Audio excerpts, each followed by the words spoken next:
Hello, everybody, and welcome. Okay, so today we're going to look at gate 34. We moved into this gate yesterday, so today is November 24th, 2023. Just throw that in there. So we moved into this gate yesterday on the 23rd. And this is a really interesting gate for us to look at. In the I Ching, this is the gate of using power, and in Quantum Human Design, it's the gate of power. And then in the Gene Keys, it's the way of strength. So the shadow of that is force, and the Siddhic state is majesty. So let's break that down like we like to do around here. I want to first talk about the idea that this is an energy that's really aligned with the spine. So when we really start to unpack this gate, we're looking at spinal energy. We're looking at how the spine flows upward. Some of the energy, the ancient energy of this gate was really about what it takes to force ourselves upright. And if you look at it from an evolutionary perspective, it's what forced the spine upright, moving us into that upright position, if you believe in evolution. But really it's about this, the energy it takes to stand up straight. It's our backbone energy, right? But it's not, and we'll break it down, but it's not about forcing ourselves to sit upright. It's about the aligning with that inner strength and allowing ease and flow in our life. And that's what helps us to be upright. So when we look at the shadow of this gate, let's kind of like break it down a little bit. So when we look at the shadow of this gate, it's really the shadow of force that comes all the way through the line from the I Ching to the Gene Keys, all the way up through Quantum Human Design, is this idea of divine timing and pushing, right? This forcing.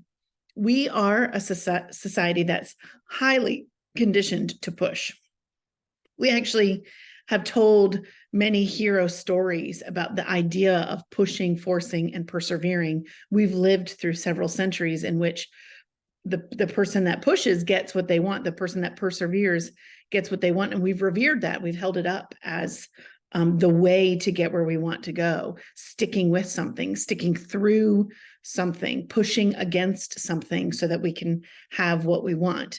And what this gate really says is that when we are in alignment, as with all things, with our divine inner knowing, when we're in alignment with that divine source of who we are, there is no pushing.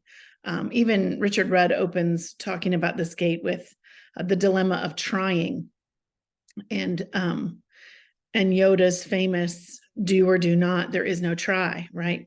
And that's a little bit about what this energy is. It's like, do you fully trust in that alignment that you have in your heart space of who you truly are, to allow your life to unfold from that inner place, that inner radiance? When we look at the prime gifts, if you've ever worked with your incarnation cross through the Gene Keys, that's called the Genius Sequence.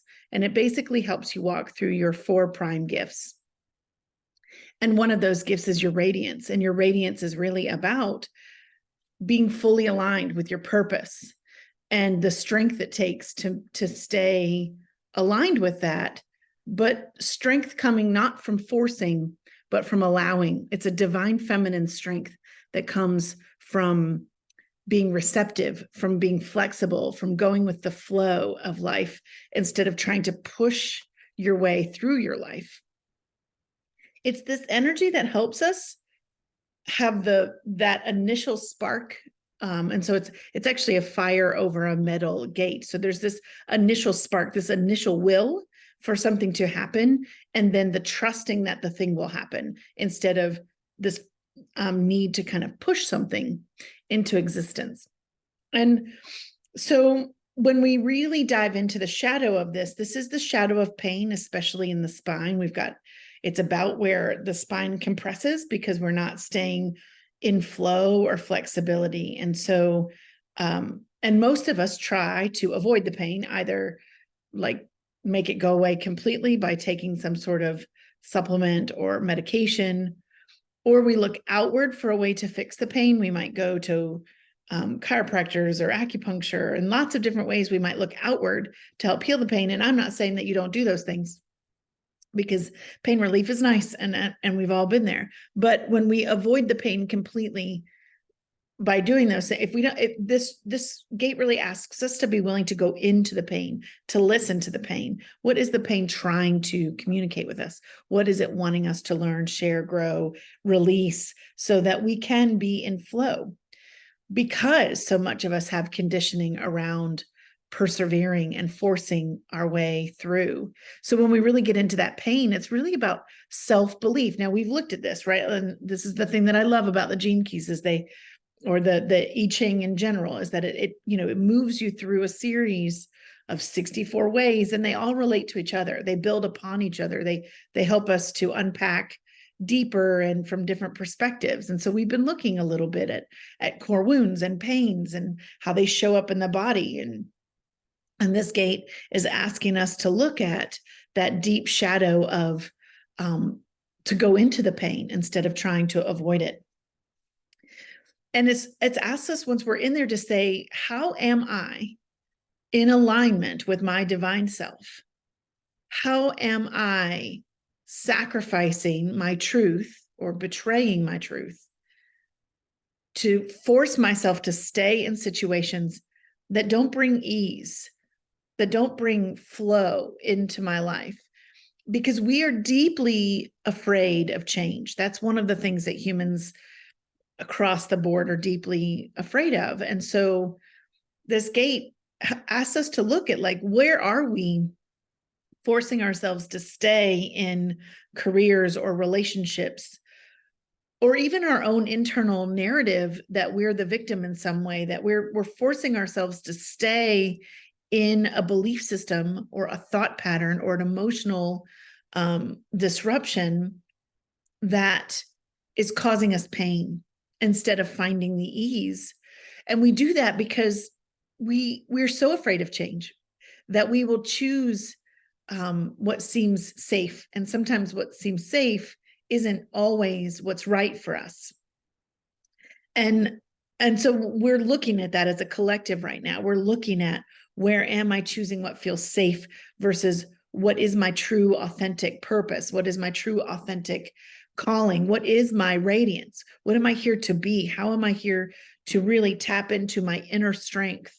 When we look at the difference between divine feminine strength, which comes from alignment and flow and flexibility, we see things like movement practices like yoga and Tai Chi and even Qigong. We have these movements that are really about alignment, moving energy and creating strength through this inner alignment, versus muscle and force and aggressiveness is the toxic masculine, we would say. Those are toxic masculine traits on the outside. And so when we really work with this gate, we really work with movement in the spine. We release the stress in the spine to have a spine that's fully aligned. It feels like it's has a buoyancy to it, right? It has this lightness, this airiness to it, because there's so much space and fluid, and it's moving really well. It's fluid, right? Like the spinal cord the spinal column is full of fluid. It's meant to keep us in flow. And then from the spine, we radiate out to every organ of the body, and to the hands and the feet. And so the holism of us comes into harmony when that heart is aligned with what we are here to be, who we are here to be, where we're not in self-betrayal, which is some of what we've been looking at over the last few weeks. And we're really allowing ourselves to not try to be. This is a place of, when we're in a space of trying. So again, in this shadow, when we're trying, that has a little bit to do with not believing in ourselves. If you look at, and Richard Rudd talks about this, if you look at where you're trying in your life, it's usually there's an undercurrent of maybe just not quite full self-belief. And so you're trying instead of doing. And really, it's not even doing. It's more, I just be. I flow with ease. I be, and in my being, I am. That is my strength, is my alignment with my being. So the reminder here is that that easy is right, right? That's a ancient Chinese saying, that easy is right, what feels easy. And that is the right thing, even though it may not be the thing that your mind would choose, right? This is a body knowing. This is that intuition. It involves that intuition, and it says, what do I know? What do I know that I need? This is that, if you've ever read the book Power versus Force, this is this inner power. That's my alignment with my divine versus the force of my ego. I'm trying to force myself in a way.